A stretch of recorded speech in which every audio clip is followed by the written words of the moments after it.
In this video, I'm showing you some useful tips and suggestions for extending your iPhone's battery health and also battery life. We have some great stuff to share with you in this video, so let's go ahead, roll the intro, and jump right in. Starting off at number one, it is to not turn off optimized battery charging. Optimized battery charging can help your long-term battery health because it learns your usage and only charges your iPhone to 100% when it thinks you're going to need it. For example, you may typically pick up your phone at 7 a.m. and your iPhone is going to wait until around 4 or 5 a.m. to finish the charge. This is why if you have picked up your phone in the middle of the night, you may have seen something that says iPhone is scheduled to finish charging at a certain time.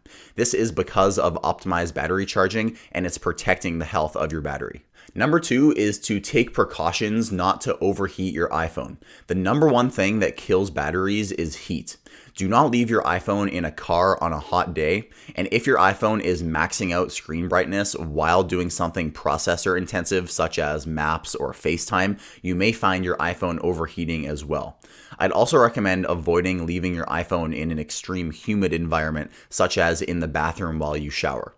If you have a case on your iPhone, removing it may allow some of the heat to dissipate a bit easier. Number three is to avoid charging to 100% and also avoid completely draining your iPhone. When you see an iPhone's battery health drop, it's because the cycle count is rising. The cycle count is how many times the iPhone has been fully charged and fully discharged. If you're only going to need your iPhone sparingly, I'd recommend disconnecting the charger at 70 or 80% in order to protect the battery. The same goes the other way. Although sometimes it's unavoidable, I try to not let your iPhone get too low on battery. When my iPhone reaches around 30%, I usually start looking for a charger. Number four is don't leave your iPhone plugged in for hours on end, especially overnight. Even though your iPhone has some protections in place to prevent things such as overheating and power surge, it still isn't recommended that you keep your iPhone plugged in all night. I used to charge my iPhone all night, but now I charge it more like my Apple Watch, where I just get little top-ups throughout the day to maintain a decent charge level. I usually keep my iPhone's battery between 30 and 80%. This is to maintain my battery health and keep the cycle count low. Number five is to use wired charging instead of wireless charging. This one is again related to heat damaging iPhone's batteries. On top of being slower and less efficient than wired charging, wireless charging creates a lot of heat, which can damage the battery as we stated earlier.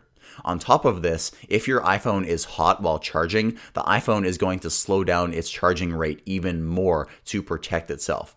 With wireless charging being slow already, this just makes it even worse. So I'd recommend avoiding wireless charging completely unless it's your only choice. Number six is to use fast charging only when you really need it. Many people may argue that the iPhone doesn't even really have fast charge, but the 20 to 30 watts that modern iPhones support is still a pretty high rate of charge for these very small devices. Fast charging can generate heat, which, as you've learned many times in this video, can damage your battery.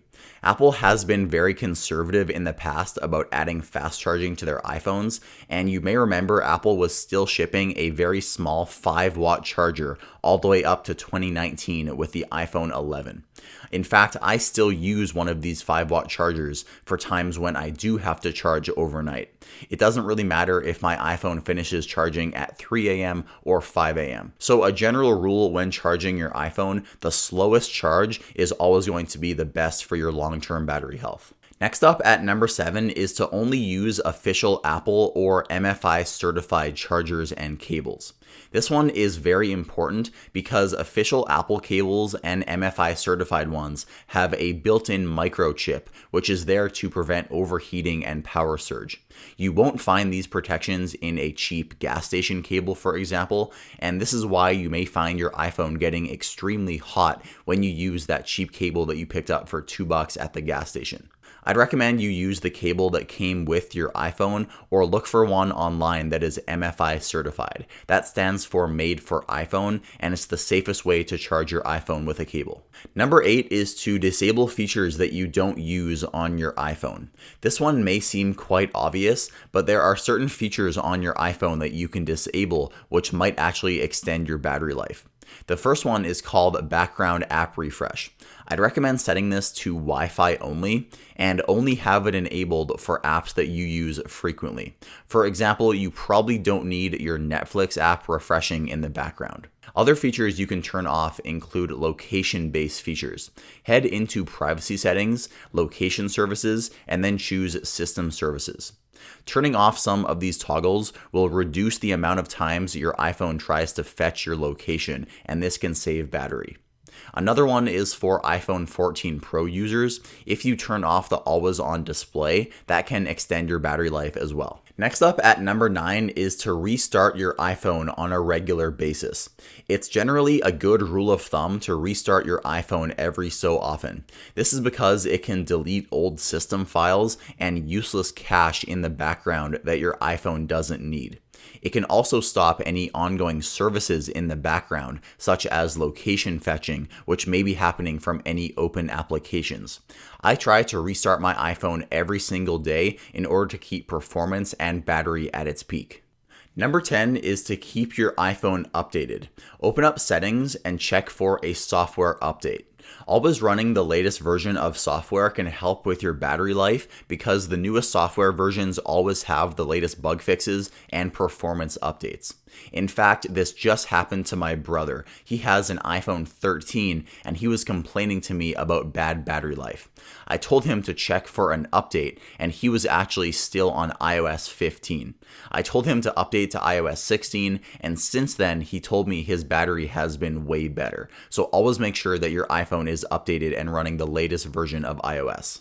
And finally, at number 11, if you plan to not use your iPhone for a long time, I'd recommend storing it at 50% charge. You'll want to do this because a 50% charge is when the chemicals in the battery cell are at their most neutral position. This means that at 50% charge, the electrons have the lowest amount of flow from anode to cathode and will drain the battery the slowest. This is why when you receive a new iPhone from Apple, it's generally around the 50% mark when you take it out of the box. So hopefully now after watching this video, you'll be able to extend your iPhone's battery life and also its long-term battery health to ensure you'll be able to use your iPhone for at least a few years without any notable battery problems.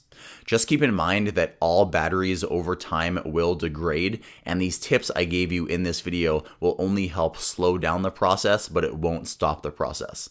If you enjoyed this video, please give us a like and also subscribe if you haven't already. My name is Michael with IDB, and I'll see you next time.